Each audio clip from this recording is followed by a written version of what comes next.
अभी हम लोग केवीएस के अंतर्गत ईवीएस को देखेंगे। ईवीएस के 50 महत्वपूर्ण टॉपिक को हमने चुने हैं, लेकिन ये जो टॉपिक है इनमें से आपको सिर्फ 50 क्वेश्चन की जानकारी नहीं मिलेगी, 300 क्वेश्चन की जानकारी मिलेगी कम से कम, क्योंकि इसमें इसके अंतर्गत जितने भी फैक्ट्स आते जाएंगे वे सारे फैक्ट्स मैं आपको समझाता जाऊंगा।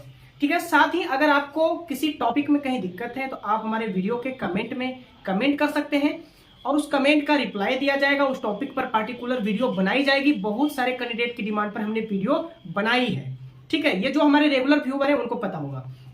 देखिए, तो यहां से अगर आपने इस ईवीएस की क्लास को देख ली तो आपका ईवीएस से एक भी प्रश्न फिर छूटने की संभावना नहीं रहेगी।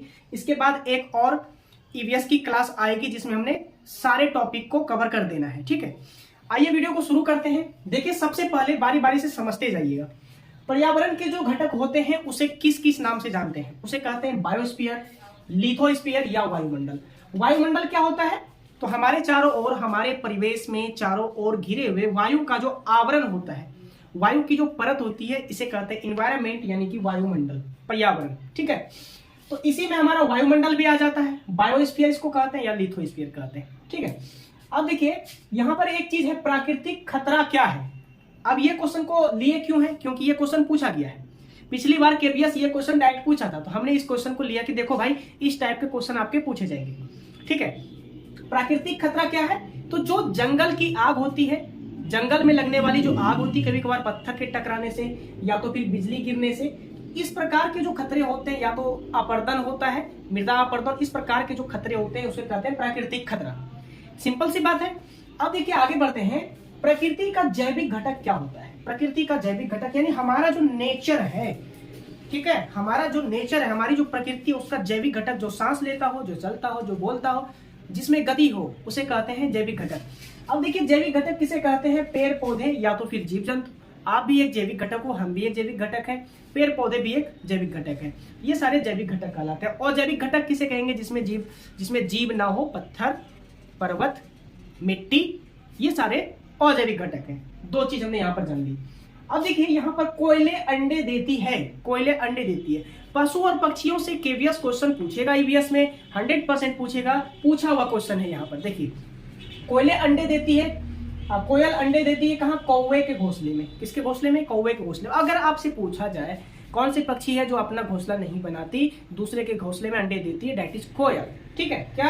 कोयल, याद रखिएगा। ठीक है, अब यहां से इंपॉर्टेंट क्वेश्चन देखिएगा थोड़ा ध्यान से, काफी ज्यादा पेपर में छपेगा। भैया बोल रहे हैं छपेगा, मतलब छपेगा। कालबेलिया नृत्य जो होता है, कालबेलिया एक प्रकार का डांस होता है, और कालबेलिया नृत्य जो है ये कहां से संबंधित है? तो राजस्थान से संबंधित है। ठीक है, कालबेलिया नृत्य जो होती है, इससे रिलेटेड कुछ फैक्ट को जान लीजिए। कालबेलिया नृत्य में सांप जैसी मुद्रा होती है, सांप जैसी मुद्रा में डांस किया जाता है। ठीक है, कालबेलिया, और सपेरों को ही कालबेलिया कहा जाता है। समझ में आ गई बात? सपेरों को ही क्या कहते हैं? कालबेलिया कहते हैं। चलिए आगे बढ़ते हैं।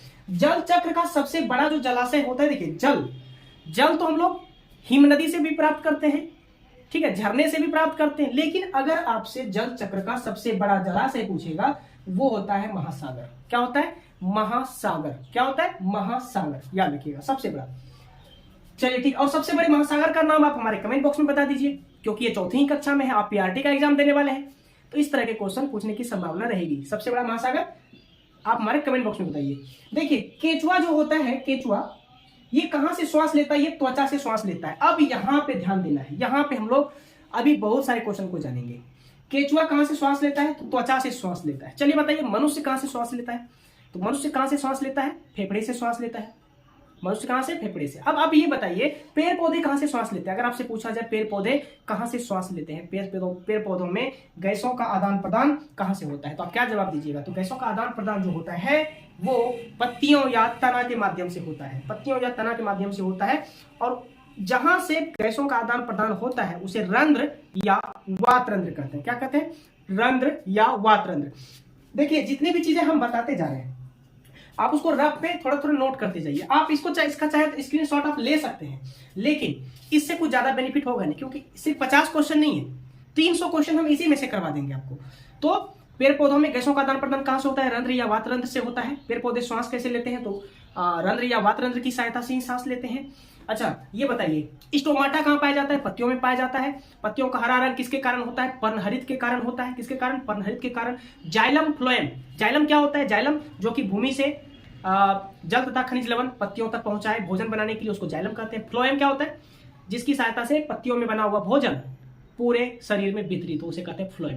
तो जाइलम और फ्लोएम ये दो चीज याद रखिएगा, ठीक है। जाइलम की दिशा कहां से होती है? नीचे से ऊपर की ओर। फ्लोएम की दिशा होती है ऊपर से नीचे की ओर। ये क्वेश्चन भी याद रखिएगा। इसीलिए तो आपको बताया गया कि यहाँ पर अभी आपको क्वेश्चन 50 दिख रहे हैं, पर बहुत सारे क्वेश्चन करेंगे हम लोग, बहुत सारे क्वेश्चन करेंगे जो कि आपके ईवीएस में पूछा जाएगा, केवीएस के अंतर्गत, याद रखिएगा। चलिए आगे बढ़ते हैं। पत्तियों के कार्य क्या होते हैं? पत्तियों का कार्य होता है जनन करना, जनन में सहायता करना, पानी और भोजन का आदान प्रदान। अभी हमने आपको बताया कि जाइलम की सहायता से जड़ें क्या करती है? भूमि के अंदर से जल तथा खनिज लवण को पत्तियों तक पहुंचाती है कि जाओ खाना बनाओ। और वहां जब पत्तियों में खाना बन जाता है तो उस खाना को पूरे शरीर में फैलाता है कौन? फ्लोएम। कौन? फ्लोएम।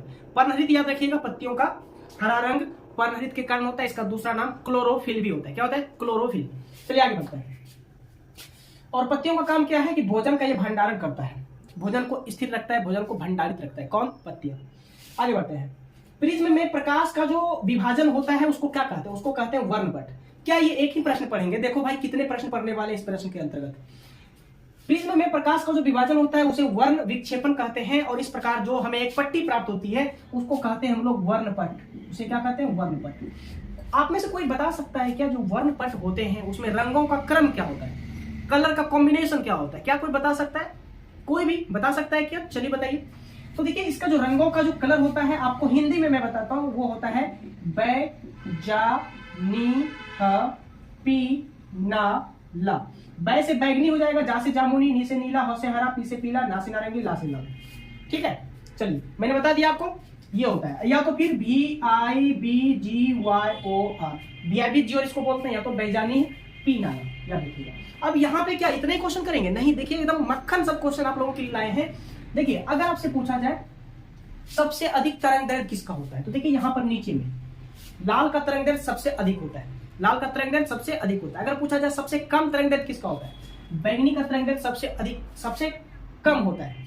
अच्छा एक बात और याद रखिएगा, जिसका तरंग दैर्घ्य कम होगा, जिसका तरंग दैर्घ्य कम होगा उसका विचलन अधिक होता है, जबकि जिसका तरंग दैर्घ्य ज्यादा होगा उसका विचलन कम होता है। इसका मतलब लाल रंग का विचलन कम होगा। ये हमारा एक प्रिज्म है, यहां से प्रकाश की किरणें गई और ये इस तरह से बट गई 7 रंगों में। तो लाल का विचलन अगर कम हो, लाल का अगर तरंग दैर्घ्य ज्यादा है इसका विचलन कम होगा। और जो बैंगनी सबसे नीचे होता है, ठीक है, बैंगनी सबसे नीचे होता है, बैंगनी का विचलन ज्यादा है तो तरंग दैर्घ्य कम होगा। यानी जिसका तरंग दैर्घ्य ज्यादा उसका विचलन कम, जिसका विचलन ज्यादा उसका तरंग दैर्घ्य कम। समझ में आ गई बात? इस तरह से याद रखना। कभी कभार यहां से पूछा जाता है कि हरे रंग के प्रकाश का जो तरंग दैर्घ्य होता है किनके किनके बीच होता है। यहाँ पे देखो नीला और वैसे येलो यानी पीला के बीच में होगा। हो गया क्लियर? ये सूत्र है, इसको याद रखना है, बाकी सब क्लियर हो जाएगा। आगे बढ़ते हैं। देखिए कवक क्या होता है? कवक होता है परपोषी। कवक क्या होता है? परपोषी होता है। परपोषी का क्या मतलब है? परपोषी का मतलब जो दूसरों से भोजन प्राप्त करे उसे कहते हैं परपोषी। अच्छा एक होता है परजीवी। परजीवी किसे कहते हैं? परजीवी जो दूसरे के शरीर में रहकर भोजन ग्रहण करता है उसे कहते हैं परजीवी। दूसरे के शरीर में रहकर भोजन ग्रहण करता है। जैसे जुए आपके बाल में होते हैं ना, जुए आपके पेट में कृमि होती है ना, वो आपके शरीर में रहकर भोजन प्राप्त करता है। फीता कृमि, गोल कृमि, ये सब उनके टाइप्स होते हैं। इसे कहते हैं हम लोग क्या? उसे कहते हैं परजीवी। लेकिन कवक क्या होता है? वो होता है परपोषी। क्या होता है? परपोषी, याद रखिएगा। चलिए आगे बढ़ते हैं। जीवाश्म मिलते हैं। जीवाश्म किसमें मिलते हैं? अवसादी शैलों में। अवसादी शैलों में। अच्छा आप एक काम कीजिए, आप ना रूपांतरित चट्टान के एक उदाहरण हमको बता दीजिए। संगमरमर क्या है ये बता दीजिए। संगमरमर क्या है? कमेंट बॉक्स में बताइएगा संगमरमर क्या है। कायांतरित चट्टान है, रूपांतरित एक ही चीज हो गया, अवसादी चट्टान है, आग्नेय चट्टान है, कौन सी चट्टान है? क्या? संगमरमर। संगमरमर के बारे में बताइए। चलिए आगे बढ़ते हैं। क्लोरोफिल के जलने पर तत्व, क्लोरोफिल के जलने पर जो तत्व होता है वो कौन सा? ये काफी ज्यादा इंपॉर्टेंट क्वेश्चन है। क्लोरोफिल के जलने पर, यानी क्लोरोफिल आपको पता है पत्तियों में पाया जाता है। अगर क्लोरोफिल जलती है तो कौन सा तत्व बनता है, ये पूछा जा रहा है। तो अगर क्लोरोफिल जलती है तो मैग्नीशियम बनता है, याद रखिएगा क्या बनता है, मैग्नीशियम। चलिए आप ये बताइए ऐसी कौन सी धातु है जिसे आप चाकू से काट सकते हैं, ऐसी कौन सी धातु है जिसे आप चाकू से काट सकते हैं, ठीक है। चलिए कमेंट बॉक्स में बता दीजिएगा, ठीक है, याद रखिएगा। फाइलेरिया रोग जो होता है वो किसके द्वारा होता है, ये मच्छर के द्वारा होता है, याद रखिएगा। फाइलेरिया रोग जो होता है वो किसके द्वारा होता है, तो वे मच्छर के द्वारा होता है। कौन सा रोग, फाइलेरिया रोग, जिसमें पांव फूल जाते हैं, क्या होते हैं, पांव फूल जाते हैं, याद रखिएगा। अच्छा, मच्छर के द्वारा और कौन सा रोग होता है, मलेरिया रोग होता है, मलेरिया रोग, ठीक है। और किस मच्छर के काटने से होता है, ये भी प्रश्न पूछा जा सकता है, तो मादा मच्छर के काटने से। किस मच्छर के काटने से, मादा मच्छर के काटने से। मच्छर अपने अंडे कहां पर देती है, तो याद रखिएगा पानी में देती है। कहां देती है, पानी में देती है, ठीक है। और मलेरिया होने का जो, मलेरिया रोग का जो वाहक होता है उसका क्या नाम है, मलेरिया रोग का जो वाहक होता है, ढोने वाला वाहक, उसका क्या नाम है, प्रोटोजोआ, याद रखिएगा क्या, प्रोटोजोआ, याद रह जाएगा, प्रोटोजोआ। तो देखिए अगर आपको पसंद आ रही है पढ़ाई, अगर आपको लग रहा है कि नहीं हमको सीख रहे हैं, तो चैनल को लाइक जरूर कर दीजिए, ठीक है, लाइक कर दीजिए और सेशन को शेयर कीजिए, ठीक है। और सब्सक्राइब नहीं किया तो सब्सक्राइब कर लीजिए। आगे बढ़ते हैं, अब बार बार नहीं बोलेंगे, एक बार बोल दिए काफी है। देखिए आगे बढ़ते हैं। स्थानीय पक्षी नहीं है, ऐसी कौन सी पक्षी है जो स्थानीय पक्षी नहीं है। स्थानीय पक्षी नहीं होने का मतलब कि ये पक्षी बाहर से आई हुई है, विदेशी पक्षी है, बाहरी पक्षी है। कौन सी पक्षी, पेंगुइन, कौन सी, पेंगुइन। और याद रखिएगा पेंगुइन उड़ नहीं सकती है, दौड़ती है, पेंगुइन उड़ती नहीं है, याद रखना है, ठीक है। आगे बढ़ते हैं। कीट जो जल में अंडे देती है, वैसे कीट जो जल में अंडे देती है उसका नाम बताना है, उसका नाम होता है ड्रैगन मक्खी। क्या होता है, ड्रैगन मक्खी। कौन सी मक्खी, ड्रैगन मक्खी। चलिए आपकी जानकारी को हम जांचते हैं। आप ये बताइए बालू मक्खी से कौन सा रोग होता है, आप ये बताइए बालू मक्खी से कौन सा रोग होता है। केबीएस की प्रिपरेशन कर रहे हैं, अंतिम स्टेप में आपकी प्रिपरेशन है, तो थोड़ी सी जांच भी कर ली जाए। कमेंट बॉक्स में बताइएगा बालू मक्खी से कौन सा रोग होगा, ठीक है। चलिए आगे बढ़ते हैं। देखिए पक्षी और जो सरीसृप का उत्सर्जी पदार्थ होता है वो होता है यूरिक अम्ल। अब आप ये बताइए उत्सर्जी पदार्थ है क्या, उत्सर्जी पदार्थ यानी कि बेकार पदार्थ जो हम अपने शरीर से बाहर निकालकर फेंक दिया करते हैं, उसे कहते हैं उत्सर्जी पदार्थ, ठीक है। तो पक्षी हो या सरीसृप हो, इसका जो उत्सर्जी पदार्थ होता है वो होता है यूरिक अम्ल। क्या होता है, यूरिक अम्ल या यूरिया। क्या होता है, यूरिक अम्ल या यूरिया। समझ में आ रही है बात। अच्छा, मनुष्य के शरीर में भी तो उत्सर्जी पदार्थ बनता होगा, यही बनता है, क्या बनता है, यूरिक अम्ल मनुष्य के शरीर में। अच्छा, मानव के शरीर में एक उत्सर्जी अंग पाया जाता है, क्या आपको पता है उत्सर्जी अंग का नाम, क्या आपको पता है, वृक्क, याद रखिएगा क्या, वृक्क, जो एक उत्सर्जी अंग है। चलिए आगे बढ़ते हैं। नदियों पर जो बांध बनाई जाती है इसका उद्देश्य क्या होता है, नदियों पर बांध क्यों बनाते हैं, तो इसका कारण होता है हमें बिजली उत्पादित करना होता है या तो फिर सिंचाई करनी होती है। क्या करनी होती है, सिंचाई करनी होती है। अच्छा, बिजली का उत्पादन कैसे होता है नदियों पर बांध बनाकर, तो एक क्या लगा दिया करते हैं, डायनोमो लगा दिया करते हैं। पानी की जो गति होती है उस गति से क्या होता है कि गतिज ऊर्जा का रूपांतरण हो जाता है विद्युत ऊर्जा में और हमें बिजली मिल जाती है। समझ में आई बात, पानी की गति का प्रयोग कर लिया जाता है बिजली को उत्पादित करने के लिए, ठीक है।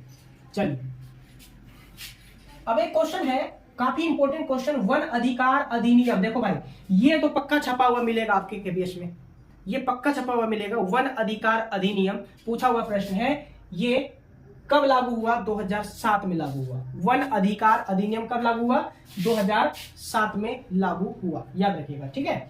अब देखिए कुछ जीव जंतुओं के जो घर होते हैं, जो आवास स्थान होते हैं, उससे भी प्रश्न पूछे जाते हैं। जैसे बंदर, शेर, चूहे, ये जो हैं इनका आवास आपको बताना है कि इनका आवास क्या होता है, कहाँ रहते हैं।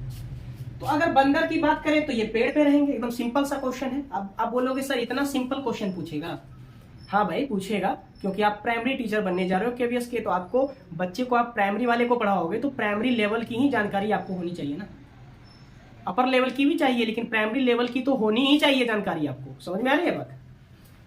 तो शेर के जो होते हैं वो होता है गुफा और चूहे के जो घर होते हैं वो होता है बिल, ये तो आपको पता होगा, ठीक है। विषैला सर्प नहीं है, कौन सा ऐसा सर्प है जो विषैला नहीं है, तो याद रखिएगा वो होता है पाइथन। पाइथन जो सर्प है वो विषैला नहीं होता है। अच्छा, सांपों की जो अभी आपको कालबेलिया हमने पढ़ाया था, कालबेलिया क्या है, तो सांप की मुद्रा वाला एक नृत्य है जिसमें सांप की मुद्रा में नृत्य किया जाता है, ठीक है। अब ये क्वेश्चन बताइए, रोशन नाथ जी जो थे वो किससे संबंधित थे, आपने सीटेट तो क्वालिफाई किया है, तो आप ये क्वेश्चन का जवाब दीजिए, रोशन नाथ जी जो थे वो किससे संबंधित थे। ठीक है, चलिए आगे बढ़ते हैं। अब देखिए, अस्थायी पारिस्थितिकी तंत्र जो होता है उसको क्या कहते हैं? अस्थायी पारिस्थितिकी तंत्र यानी वहां अस्थायी रूप से जंतु जाकर जीव जंतु रहते हैं, उसको क्या कहते हैं? यानी वो चेंज नहीं होता है, अस्थायी रहता है, स्टेबल होता है, उसको क्या कहते हैं? वो हमारा होता है समुद्र। याद रखिएगा, काफी ज्यादा इंपॉर्टेंट है ये क्वेश्चन। तंबाकू की लत लगती है किसके कारण पूछा जा रहा है? तंबाकू की जो लत लग जाती है, लोगों को तंबाकू सेवन करने की जो लत लग जाती है, उसका कारण क्या है, क्यों लग जाता है? ठीक है, तो देखिए, तंबाकू की जो लत लगती है वो निकोटीन के कारण लगती है। क्वेश्चन को घुमा के पूछा गया है। क्वेश्चन ऐसे भी आपको दिया जा सकता है कि तंबाकू में कौन सा रसायन पाया जाता है, तो आपको यही जवाब देना होगा। तंबाकू में निकोटीन पाया जाता है। क्या पाया जाता है? निकोटीन। याद रखिएगा। चलिए आप बता दीजिए कैफीन कहां पाया जाता है? आप बता दीजिए कैफीन कहां पाया जाता है। ठीक है, कहां पाया जाता है? क्या? कैफीन। पीली क्रांति का संबंध किससे है? तिलहन से। अब देखिए, यहां से हम बहुत सारे क्वेश्चन करेंगे। पीली क्रांति का संबंध है तिलहन से। चलिए बताइए, लाल क्रांति का संबंध किससे है? लाल क्रांति का संबंध किससे है? लाल क्रांति का संबंध बताइए, बताइए। मांस से या टमाटर उत्पादन से? किससे? मांस से, मांस उत्पादन से या टमाटर उत्पादन से। ठीक है। भूरी क्रांति का संबंध, भूरी क्रांति का संबंध उर्वरक उत्पादन से। किससे? उर्वरक उत्पादन। श्वेत क्रांति दुग्ध उत्पादन, श्वेत क्रांति दुग्ध उत्पादन। समझ में आ गया? नीली क्रांति झींगा उत्पादन, नीली क्रांति झींगा उत्पादन। ठीक है, नीली क्रांति किससे? झींगा उत्पादन। समझ में आ रही है बात? चलिए, उसके बाद पीली क्रांति हमने आपको बता दिया किससे? तिलहन से। तो ये सब कुछ क्रांति है। गोल क्रांति याद रखिएगा, आलू से। गोल क्रांति किससे? आलू से संबंधित है। समझ में आ रही है बात? गोल क्रांति आलू से संबंधित है। चलिए आगे बढ़ते हैं।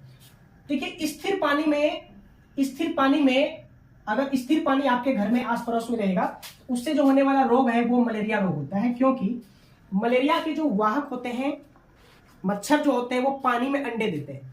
वाहक तो अलग चीज है, प्रोटोजोआ उसका वाहक होता है, लेकिन मच्छर जो अंडे देते हैं वो कहां पर देते हैं? पानी में देते हैं। इसलिए बोला जाता है कि पानी में थोड़ा सा केरोसिन तेल अगर छिड़क दिया जाए तो मच्छर का लार्वा मर जाता है और मच्छर फिर पनपता नहीं है, मच्छर का प्रजनन रुक जाता है। समझ में आई बात? ये बात याद रखिएगा। चलिए, यहां पे हमने देख लिया। अब देखिए, हेरपेटोलॉजी क्या होता है? हेरपेटोलॉजी उभयचर या सरीसृप का जो अध्ययन होता है, या उभयचर या सरीसृप से रिलेटेड है। सरीसृप से यानी रेप्टाइल से। ठीक है, याद रखिए। उभयचर यानी जो जल में भी रहे, जो स्थल में भी रहे, तो उसको उभयचर कहते हैं। जैसे मेढक उभयचर प्राणी है, और सरीसृप जो रेंगने वाले जीव होते हैं उसे सरीसृप कहते हैं, रेंगने वाले। ठीक है, जैसे कि का हो गया, रेंगता कौन कौन है? सांप रेंगने वाले जीव है। तो ये दोनों जो है इससे संबंधित है, हेरपेटोलॉजी से संबंधित है। उभयचर या सरीसृप किससे संबंधित है? हेरपेटोलॉजी। कहने का मतलब ये है, उभयचर या सरीसृप का जो अध्ययन होता है उसको कहते हैं हेरपेटोलॉजी। अच्छा बताइए, कवक का अध्ययन क्या कहलाता है? कवक का अध्ययन फाइकोलॉजी। याद रखिएगा, क्या कहलाता है? फाइकोलॉजी। कुछ और भी अध्ययन होते हैं, अगर आपको याद है तो आप हमारे कमेंट बॉक्स में लिखिए।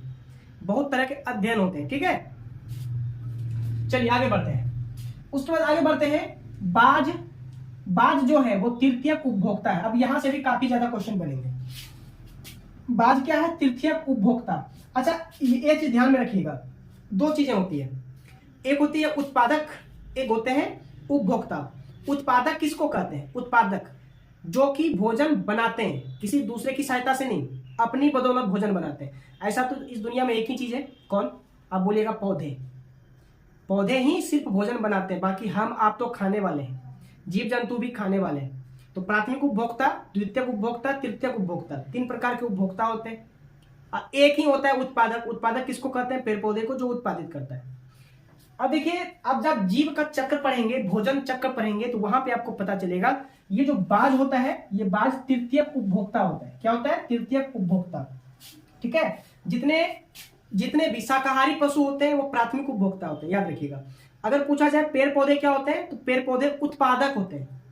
क्यों होते हैं उत्पादक? क्योंकि वो उत्पादित करते हैं, किसी की सहायता नहीं लेनी पड़ती, उसे उत्पादित करते हैं। ठीक है, उत्पादक होते हैं पेड़ पौधे, उपभोक्ता होते हैं बाकी सब उपभोक्ता है, और बाज है तृतीयक उपभोक्ता। ठीक है, याद रखिएगा। आपने वो चक्र पढ़ा होगा ना कि बाज सांप को खाता है, सांप कीड़े मकोड़े को या तो मेढक को खाता है, इस तरह से आपने पढ़ा है ना, शेर बकरी को खाता है, फिर बकरी घास को खाती है। तो ये चक्र चलता है पूरा, और उसी बेसिस पे उपभोक्ता को बांटा गया, प्राथमिक उपभोक्ता जो पहले खाए, द्वितीय उपभोक्ता जो उसको खाए, तृतीय उपभोक्ता वो जो उसको खाए। इस प्रकार से एक पूरा चक्र चलता है, ठीक है, याद रखिएगा। उसके बाद जो रबी की फसल है, रबी की फसल कब बोई जाती है? तो सर्दियों में बोई जाती है, याद रखिएगा, और गर्मियों में कटाई होती है। रबी की फसल कब बोई जाती है? सर्दियों में बुआई होती है, सर्दियों में बुआई होती है और गर्मियों में कटाई होती है। जैसे कि सरसों आपका हो गया, जैसे आपका सरसों हो गया, सरसों की बुआई सर्दियों में होती है और गर्मियों में कटाई होती है। तो सरसों एक प्रकार की कौन सी फसल है? रबी फसल है। अच्छा बताइएगा, धान कैसी फसल है? आप कमेंट बॉक्स में बताइए धान कैसी फसल है। और फसल कितने प्रकार की होती है? एक खरीफ होता है, एक होता है रबी फसल, ठीक है। तो खरीफ हमने बता दिया, रबी हमने बता दिया। खरीफ का एक एग्जाम्पल आप दे दीजिए कमेंट बॉक्स में कि खरीफ फसल कौन सी है, ठीक है। अब देखिए, अशुद्ध जल का क्वथनांक कितना होता है? जो अशुद्ध जल होते हैं उसका क्वथनांक कितना होता है, बताइए। अशुद्ध जल का क्वथनांक कितना होगा? देखिए, दो तरह के जल होते हैं, एक होता है शुद्ध जल और एक होता है अशुद्ध जल, ठीक है। जल का, अच्छा, जल से रिलेटेड पहले कुछ बातें जानते हैं। जल का फॉर्मूला H2O। हाइड्रोजन के कितने अणु? अगर पूछा जाएगा हाइड्रोजन के इसमें कितने अणु? 2 अणु। और पूछा जाएगा ऑक्सीजन के कितने अणु? 1 अणु, ठीक है। अगर आपसे पूछा जाएगा कि विद्युत का चालन किस जल में होगा, शुद्ध जल में या अशुद्ध जल में, बताइए। तो विद्युत का चालन जो है अशुद्ध जल में होता है, शुद्ध जल में कभी नहीं होगा, याद रखिएगा। डिस्टिल वाटर में कभी नहीं होगा, बिजली का चालन डिस्टिल वाटर में नहीं होता, शुद्ध जल में नहीं होता है, ठीक है, अशुद्ध जल में होता है। चलिए, तो अशुद्ध जल का क्वथनांक क्या होता है? अधिक। अच्छा, क्वथनांक क्या मतलब है? क्वथनांक जिस ताप पर कोई पदार्थ उबलना शुरू कर दे, खौलना शुरू कर दे, उसे कहते हैं क्वथनांक। इसी प्रकार एक चीज और होता है, हिमांक। हिमांक क्या होता है? तो जिस ताप पर कोई, यानी कि पानी किसमें बदल जाए? बर्फ में बदल जाए, हिमांक। हिम मतलब बर्फ, तो जिस पे बर्फ में बदल जाए उसे कहते हैं हिमांक, और जिसमें खौलने लगे उसे कहते हैं क्वथनांक, ठीक है, समझ में आ गई। अच्छा, ऊंचाई पर जाने पर दाल जो होती है वो लेट से पकती है, देरी से पकती है, क्यों बताइए, क्यों, ऐसा क्यों? तो ऊंचाई पर जब जाते हैं तो वायुमंडलीय दाब क्या हो जाता है? घट जाता है। क्या होता है? वायुमंडलीय दाब घट जाता है, जिसके कारण दाल क्या होती है? देरी से पकती है। किससे क्या होती है? देरी से पकती है। पानी जल्दी उबल जाता है, दाल देरी से पकती है, याद रखिएगा। गति की ऊर्जा क्या होती है? गति की ऊर्जा क्या होती है? गति की ऊर्जा को कहते हैं गतिज ऊर्जा। अब गतिज ऊर्जा यानी कि इसको कहेंगे काइनेटिक एनर्जी। क्या कहेंगे? Kinetic energy. इसका वैल्यू आप याद रखिए, 12 mv², मास इंटू वेलोसिटी का स्क्वायर होता है, 12 mv²।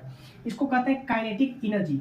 अच्छा, ये गतिज ऊर्जा क्या होता है? जैसे कोई व्यक्ति साइकिल चला रहा है, अब साइकिल चला रहा है मतलब वो गति में है, तो उसके अंदर एक एनर्जी भी है, उस एनर्जी को ही कहते हैं काइनेटिक एनर्जी, के या गतिज ऊर्जा, ठीक है।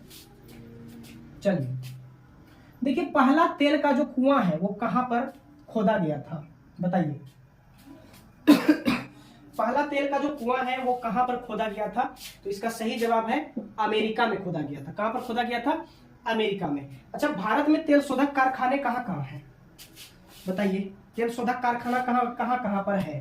तो एक तो बरौनी आपका हो गया, असम का जो दिग्बोई क्षेत्र है वो हो गया। इन क्षेत्रों के नाम आपको जरूर याद रखना है, ठीक है। असम का दिग्बोई या मुंबई हाई, ठीक है। ये 2-3 जगह का ऐसा नाम है जो आपको याद रखना, बहुत फेमस है, पूछ सकता है। देखिए, भारत की जो अखाद्य फसल है, देखिए फसल 2 तरह की होती है। एक खाद्य फसल जो हम खाया करते हैं, एक अखाद्य फसल जिसका उपयोग किया जाता है व्यापारिक रूप से, व्यापार करने के लिए, उसको कहते हैं अखाद्य। खाद्य फसल तो गेहूं, चावल, मक्का वगैरह खाद्य फसल है। अखाद्य फसल कौन कौन सी है भारत की? प्रमुख, वो भी है तो बहुत सारे प्रमुख फसल पूछा जा रहा है। तो कपास और जूट जो होता है ये प्रमुख अखाद्य फसल है।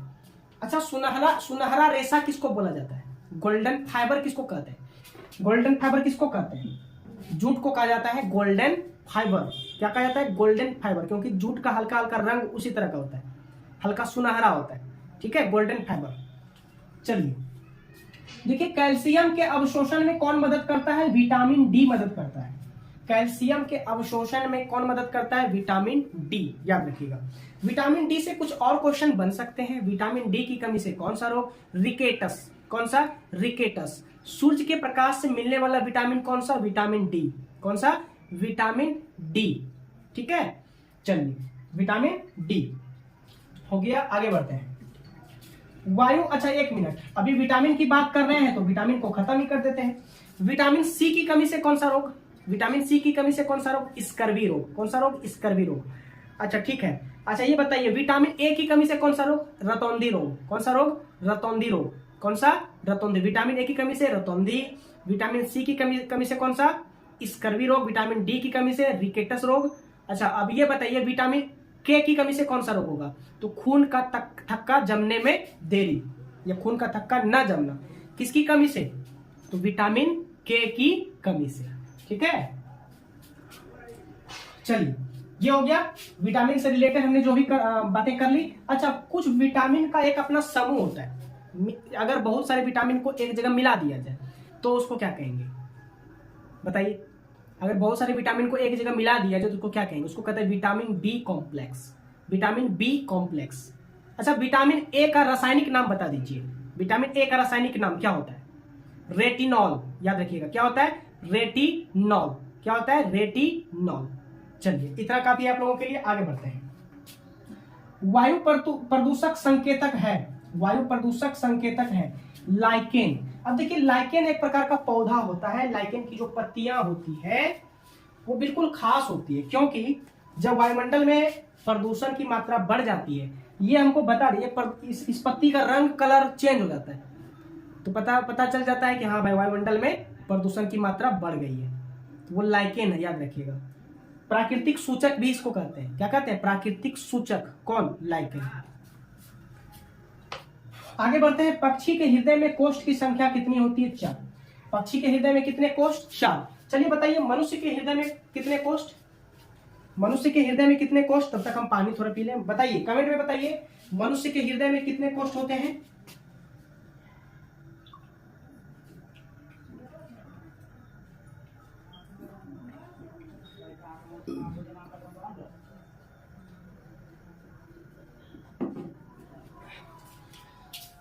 तो कंटिन्यू रखते हैं।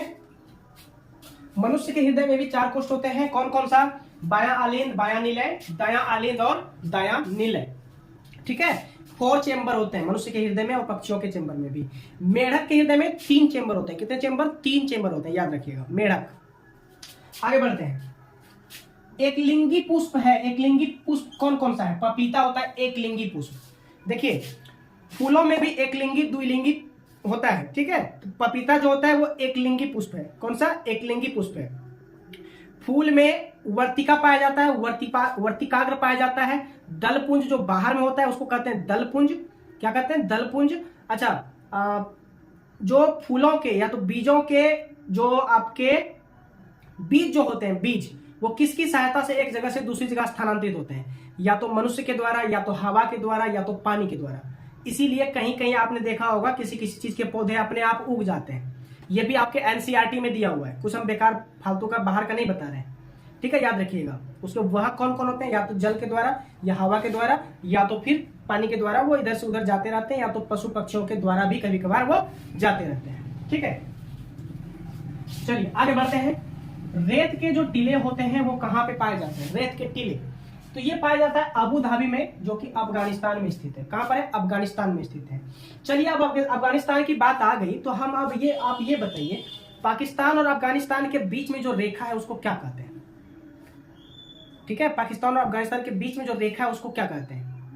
ठीक है, अच्छा, भारत और पाकिस्तान के बीच में जो रेखा है, विभाजन रेखा, उसको क्या कहते हैं? तो उसको कहा जाता है रेड क्लिफ रेखा। हम 2-3 बता देते हैं, एक आपके लिए छोड़ देते हैं, वो आप पता कीजिएगा और बताइएगा। भारत और पाकिस्तान के बीच में जो विभाजन रेखा है वो रेड क्लिफ रेखा। उसके बाद उधर जो बताया डुरंड रेखा, पाकिस्तान अफगानिस्तान के बीच में डुरंड रेखा। ठीक है, तो आपको हमारे कमेंट बॉक्स में बताना है कि भारत और श्रीलंका के बीच में जो लाइन है उस लाइन का क्या नाम है। ठीक है, चलिए आगे बढ़ते हैं। पक्षियों के शरीर का ताप कितना होता है? 106 डिग्री फ़ारेनहाइट से 109 डिग्री फ़ारेनहाइट। पक्षियों के शरीर का ताप कितना होता है? 106 डिग्री फ़ारेनहाइट से 109 डिग्री फ़ारेनहाइट। अच्छा आप ये बताइए, जिन पक्षियों के बाहरी कान, पक्षियों के तो बाहरी कान नहीं होते, वो क्या देती है, अंडे देती है या बच्चे देती है? आप ये बताइए, एकदम सिंपल सा क्वेश्चन, आपने सीटेट क्वालिफाई किया, आपको पता होना चाहिए ये बात। ठीक है, शरीर का तापमान 106 डिग्री फॉरेनहाइट। अच्छा ध्यान दीजिएगा, सेंटीग्रेड नहीं है, फॉरेनहाइट। कभी कभार क्या होता है कि आपको सेंटीग्रेड भी ऑप्शन में दिया रहेगा, आप उसमें मिस्टेक कर सकते हैं, ठीक है, याद रखिएगा।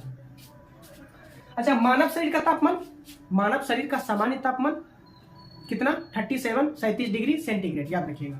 चलिए आगे बढ़ते हैं। हार्मोन की तरह कार्य करता है कौन? विटामिन डी, जिसकी कमी से रिकेटस रोग होता है, जिसकी कमी से रिकेटस रोग होता है, याद रखिएगा। तो वो हार्मोन की तरह काम करता है हमारे शरीर में। अच्छा, जल प्रदूषण का प्राथमिक कारक किसे माना गया है? जल प्रदूषण का प्राथमिक कारक, सबसे पहला कारक जो है, किसे माना गया है? तो याद रखिएगा, जो मानव की गतिविधियां हैं। मानव की गतिविधियां क्या? आप खेतों में खाद डालते हो, खाद, रासायनिक खाद, तो वो जो रसायन है वो तो जल के साथ कहाँ जाएगा? जमीन के अंदर, पानी में, तो हो गया जल प्रदूषण।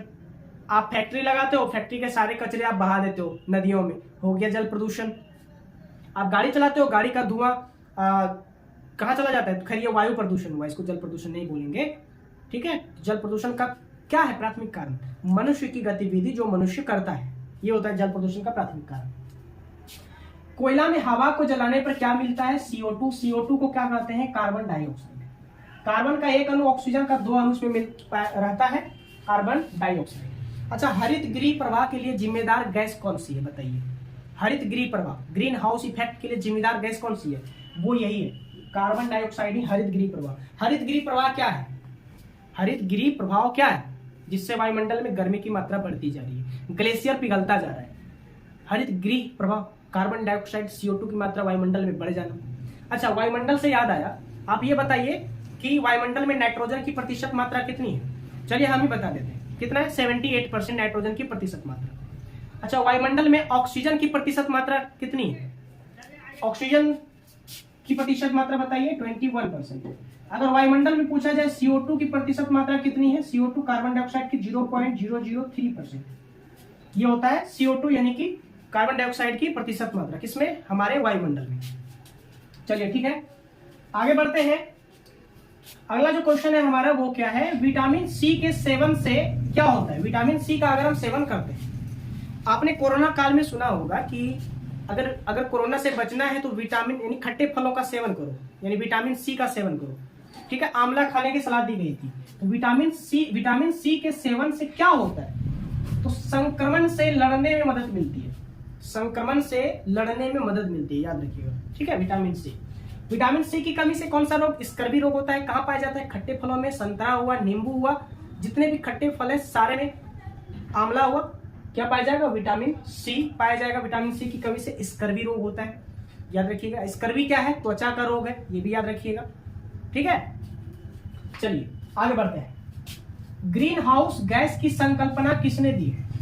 किसने बताया कि ग्रीन हाउस गैस हुआ भी करती है?